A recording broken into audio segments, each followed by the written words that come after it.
تو اردو میں کوئی بھی جملہ جب ہم دیکھتے ہیں کہ میننگ کمپلیٹ ہے، یہ کتاب ہے، تو یہ ہے بتا رہا ہے کہ اب یہاں پہ میننگ کمپلیٹ ہو گیا ہے. یہ کرسی ہے، یہ آسمان ہے.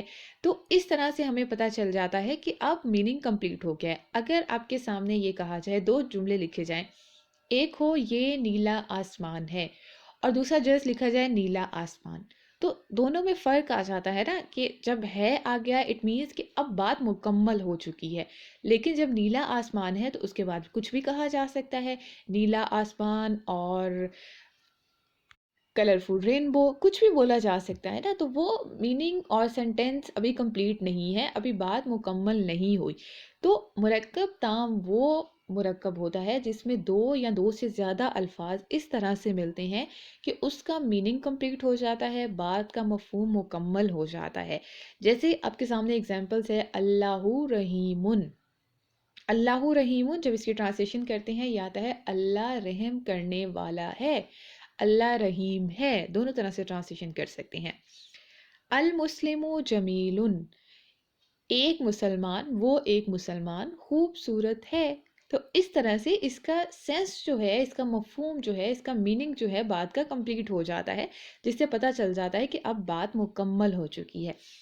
مرکب تام کو ہی عربی زبان میں جملہ بھی بولا جاتا ہے.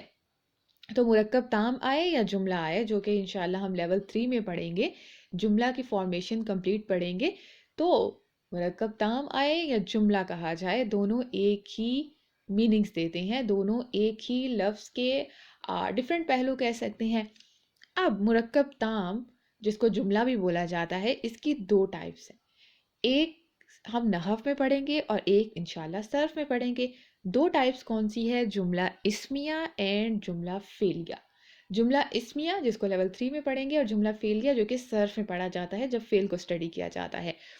تو مرکب کی دو اقسام، مرکب ناقص اور مرکب تام. مرکب تام ایسا مرکب جس میں میننگ کمپلیٹ ہوتا ہے، بات کا مفہوم واضح ہوتا ہے اور اچھے سے آسانی سے سمجھا جا سکتا ہے کہنے والا کیا کہہ رہا ہے.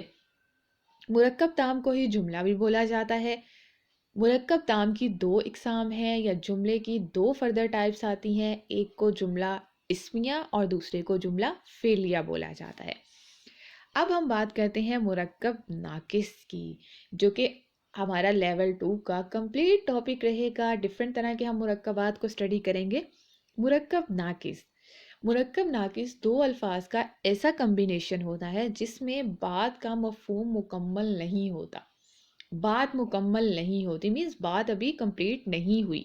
تو مرکب ناقص ایسا کمپاؤنڈ ہوگا جو اپنا میننگ جو ہے وہ انکمپلیٹ دے رہا ہوگا. تو اس کا نام ہم مرکب ناقص یا انکمپلیٹ کمپاؤنڈ بھی بول سکتے ہیں. دو یا دو سے زیادہ الفاظ کا بھی مجموعہ ہو سکتا ہے، کمبینیشن ہو سکتا ہے. اگزامپل حاذل کتابو، آپ کے سامنے لکھا ہوا ہے حاذل کتابو. اسی کو اگر چینج کر دیا جائے حاذا کتابن تو میننگ بدل جاتے ہیں. دیکھیے سلائڈ سے ڈفرینس آیا ہے اور اسی کے ساتھ اس کے میننگ کمپلیٹ چینج ہو گیا ہے. حاذل کتابو یہ کتاب، بس اتنی بات ہے، اب بات مکمل نہیں ہے. یہ کتاب، یہ بھی ہو سکتا ہے کہنے والا یہ کہنا چاہتا ہوں یہ کتاب میز پر پڑی ہے، یا کہنا چاہتا ہو یہ کتاب نہیں ہے، یا وہ یہ کہنا چاہتا ہوں یہ کتاب ہے. تو بات مکمل نہیں ہوئی. حاذل کتابو یہ کتاب، بس یہاں پہ رک گئے. اسی کے پیرالل اگر بولا جائے حاذا کتابن اٹ مینس کہ بات مکمل ہو گئی ہے. اب یہ جملہ تام بن جائے گا، مرکب تام بن جائے گا، مرکب ناقص نہیں رہے گا. وہ کس طرح سے کہ اس کا میننگ آئے گا یہ کتاب ہے. تو اسی لیے مرکبات کو پڑھنا اور پھر جملے میں استعمال کرنا بہت امپورٹنٹ ہے یہ سمجھنے کے لیے جب بھی ہم ٹرانسلیشن کرنا چاہتے ہیں. حاذل کتابو یہ کتاب، بات مکمل نہیں ہے، ہم نہیں جانتے کہنے والا کیا کہنا چاہتا ہے. یا پھر المسلم الجمیل، خوبصورت مسلمان. خوبصورت مسلمان کیا کہنا چاہتا ہے کہنے والا کہ وہ خوبصورت مسلمان مسجد میں جا رہا ہے، وہ خوبصورت مسلمان کتاب پڑھ رہا ہے. وہ خوبصورت مسلمان کیا کر رہا ہے یا وہ خوبصورت مسلمان ہے نہیں پتہ چل رہا کیونکہ بات ابھی مکمل نہیں ہے. تو مرکب ناقص ایسا مرکب ہوتا ہے جس میں بات اور مفہوم مکمل نہیں ہوتا.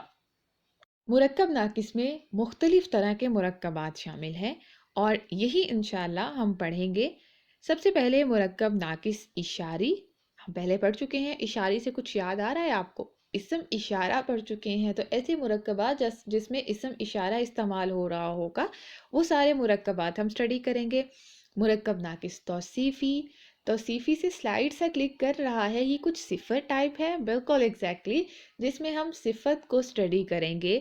اسی کے ساتھ ساتھ مرکب ناقص اضافی، اوہو، تو اضافی کا مطلب ہے کہ کچھ اضافت ہوگی، کچھ ایڈیشن ہوگا اس میں، بالکل ایگزیکٹلی۔ اسی کے ساتھ مرکب ناقص جاری اور مرکب ناقص عطفی۔ تو یہ 5 مرکبات ہیں جن کو ہم سٹڈی کریں گے، ون بائی ون ان کو سٹڈی کرتے جائیں گے تاکہ ہم اچھے سے انڈرسٹینڈ کریں کہ کیا رولز ہیں، کیسے انالائز کریں گے، کیسے اس کی تحلیل اور ترکیب کریں گے۔ یہ بہت امپورٹنٹ چیز ہے، اس کو ایک دفعہ ہم نے سمجھ لیا، جیسے اسم کو ابھی تک ہم سمجھ چکے ہیں نا، تو اسم اب آپ کے لیے مشکل نہیں رہا، اس کے 4 پہلو آپ سے کوئی بھی پوچھے، اس کی وسعت کیا ہے، اس کا عدد کیا ہے، اس کے جنس کیا ہے، اس کا اعراب کیا ہے، اظہار الاعراب کے اعتبار سے یہ معرب ہے، غیر منصرف ہے یا پھر یہ مبنی ہے، تو آپ فوراً سے جواب دے دیں گی، ود ان اے کلک آپ اس کو آنسر کر دیں گی۔ ایگزیکٹلی ہمیں اسی طرح سے مرکبات کو بھی پڑھنا ہے، کیونکہ اس میں بہت زیادہ کنفیوژن ہوتی ہے، اسٹوڈنٹ بہت زیادہ پریشان ہو جاتے ہیں، بٹ پریشان نہیں ہونا، جس مقصد کے لیے ہم نے یہ سفر کا آغاز کیا ہے بس اس مقصد کو یاد رکھنا ہے۔ ہمیں اپنے رب کی رضا چاہیے، ہم اپنے رب کے کلام کو سمجھنا چاہتے ہیں۔ جب ہم اپنے کسی دوست کے میسیج کو پڑھتے ہیں، اس کو بار بار پڑھتے ہیں تاکہ ہمیں سمجھ آ سکے، تو ہم اپنے رب کے کلام کو نہیں پڑھیں گے، تو وہی ہمارا مقصد ہے۔ جب وہ مقصد زندہ رہے گا تو کبھی بھی ہم تھکیں گے نہیں، کبھی بھی ہم پریشان نہیں ہوں گے۔ آج کے لیے جسٹ انٹروڈکشن، آج کا لیسن اتنا ہی ہے، انشاءاللہ نیکسٹ لیسن میں ہم مرکب ناقص اشاری کو سٹڈی کریں گے۔ آج کے کلاس میں لیسن نمبر 11 میں ہم نے کیا پڑھا ہے، اس کی سمری ہے۔ سب سے پہلے مفرد اسم کو سٹڈی کیا کہ کوئی بھی اسم جو کہ آئسولیشن میں ہوتا ہے، اکیلا ہوتا ہے، اس کو مفرد اسم بولا جاتا ہے۔ مرکب کیا ہوتا ہے، 2 الفاظ یا اس سے زیادہ کا کمبینیشن جو ہے، مفرد پلس مفرد، اس کو کمپاؤنڈ بولتے ہیں، مرکب بولتے ہیں۔ 2 اقسام ہے اس کی، مرکب ناقص اور مرکب تام۔ مرکب تام ایسا مرکب ہوتا ہے جس میں بات کا مفہوم، بات کا میننگ کمپلیٹ ہو جاتا ہے۔ اس کی 2 اقسام ہیں، اسی کو جملہ بھی بولا جاتا ہے، اور جملہ کی فردر 2 ٹائپس آتی ہیں، جملہ اسمیہ اور جملہ فعلیہ۔ مرکب ناقص ایسا مرکب ہوتا ہے، 2 یا 2 سے زیادہ الفاظ کا ایسا مجموعہ ہوتا ہے جس میں بات کا مفہوم مکمل نہیں ہوتا، بات کا میننگ مکمل نہیں ہوتا۔ اس کی فردر ڈیفرنٹ بہت ساری ٹائپس ہیں، وہ کون کون سی ہیں؟ مرکب ناقص اشاری، مرکب ناقص توصیفی، مرکب ناقص اضافی، مرکب ناقص جاری اور مرکب ناقص عطفی۔ تو انشاءاللہ یہ سب سٹڈی کریں گے ہم، اور اللہ تعالیٰ سے دعا ہے کہ اللہ تعالیٰ ہمارے اس سفر کو ہمارے لیے آسان بنائے، اور جو کوششیں ہم کر رہے ہیں ان کو قبول فرمائے، آمین یا رب العالمین۔ سبحانک اللہم و بحمدک، نشہد ان لا الہ الا انت، نستغفرک و نتوب الیک۔ السلام علیکم ورحمۃ اللہ وبرکاتہ۔